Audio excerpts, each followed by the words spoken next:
ever read that book, The Timeless Way of Building? No. Written in the 70s by Alexander, I don't know who, anyways. 3 sets of book. The first talks about the essence of this concept. The second is a dictionary. And it's the most spiritual book I've come across that's about architecture. It's really a book about architecture, but it's so spiritual. So it connects spirituality and architecture. Okay. And so when you're designing a building with this, you're talking about the essence of. You're talking about creating a building that's alive. You're talking about the energy of the space. You're talking about... So form comes last. Just like our bodies, they seem like a miracle. Well, I think that's the way it was created, right? It was about the essence of what this needs to do functionally, aesthetically. We're talking about ideas. We're talking about love. We're talking about feelings. We're talking about... Yes, function. We're stacking all these things, right? We're dreaming, we're allowing, we're removing blocks, we're stalking ourselves. Where are our shadows? Are they limiting my belief system in what this can be? What's the highest potential we can achieve here? So already we've got 3 minds, each experts in their fields, in what they do, and then we're just throwing in the whole realm of spirituality and essence and feeling into designing a space, and it's just wow. Amazing. Full power.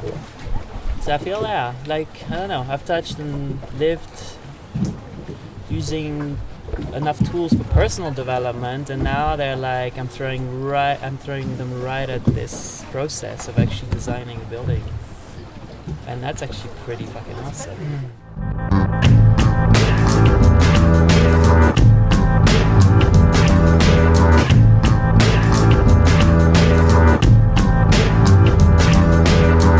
An afternoon in Sandpeg.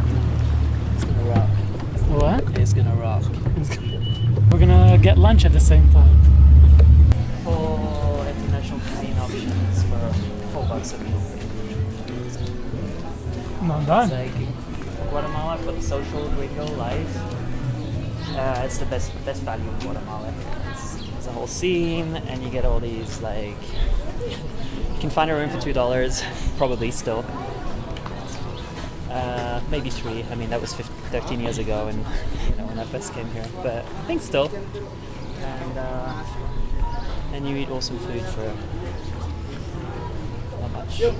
Love the whole, there's still this mix of all these restaurants, the gringo stuff, and like the coffee culture, which is not indigenous here. Huh? Coffee came in the 1800s. Coffee is originally from Ethiopia, from Africa. It was brought here. As of course the climate is very appropriate for coffee, and corn, of course. That's the whole Mayan tradition is based on corn. The Mayan Bible, the Popol Vuh equivalent, right? Their book, their sacred text. God had tried a number of times to make man.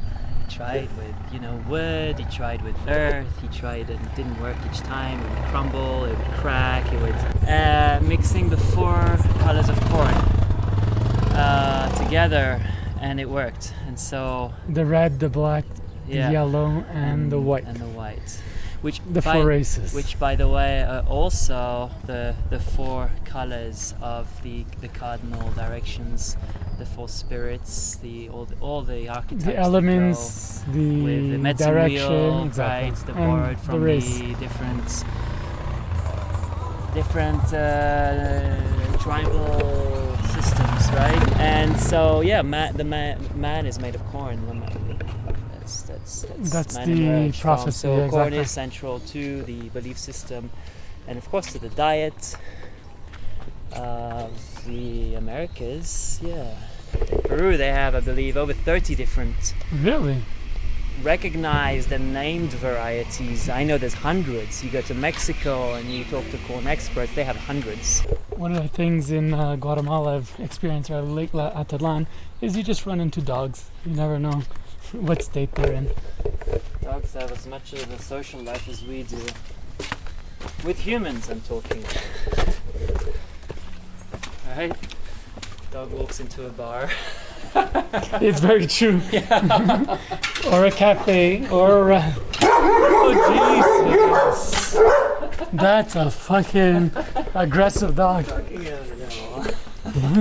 The devil.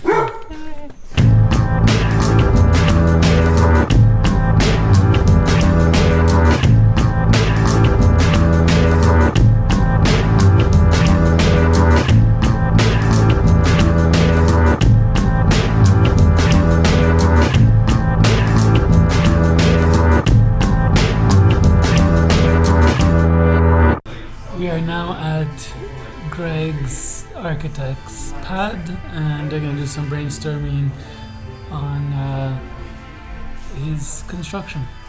That's gonna be the new Hungarian House of Music in Budapest. Okay. So Wow. things So yeah, off the wall things that are super unique innovative, things. Yeah. super unique, super innovative. Yeah. Wow. And it's all over the world. Even though they're based there, you're gonna be working on projects that are All over the world. Yeah, they have That's like so cool. offices in Paris and Tokyo. Yeah. So yeah. We also want to make it compatible with acro yoga. We don't want it to be in the way when we're doing sort of high flying postures, right? We kind of want to keep a 5 meter clearance as much as possible in most of the area. Mm-hmm. And we're now also thinking about this theme of being able to use this as a theater space. So we'll want to like put light fittings and whatever. Exactly, goes with light theater fitting, and also that curtains. actually, I'm sorry, but I also thought that actually, man, it gives you kind of the feeling of a theater Yes. space because And that's grand, That's- yes.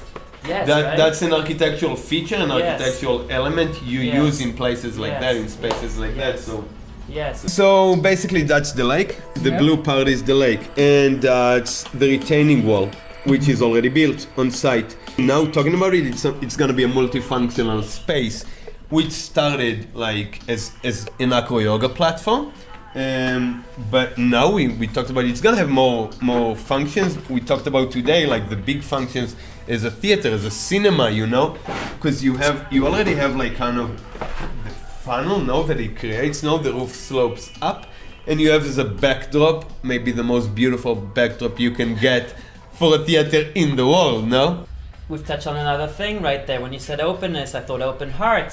The garden, green, the color of the heart and the chakra system. And that's what it's supposed to be, you know, an experience of openness. People come to open their hearts, to open their mind, to open their souls into new experiences. Otherwise, they would do it, I don't know, in New York after office time, no? They would have a small workshop after, and they come here to get a full experience of to open up into new things, and that's what it's supposed to give. And that's the energy of Guatemala, that's the energy of the lake. Actually, when I was in Shasta, that's the first time I kind of, the concept of the world having chakras, you know, energetic centers in different parts of the world, and different models show you different things. But on this map that they had in Shasta in California, and they consider themselves a chakra of the world, and on their map they had Lake Atitlan as a chakra of the world, and of course it was the heart chakra. Bang, again. So very well done, guys. A day of brainstorming and good advancements. Yeah, we're advancing really well, man. Super good. It's really beautiful. I've never done this like this. I've never done this, and I feel it's just so.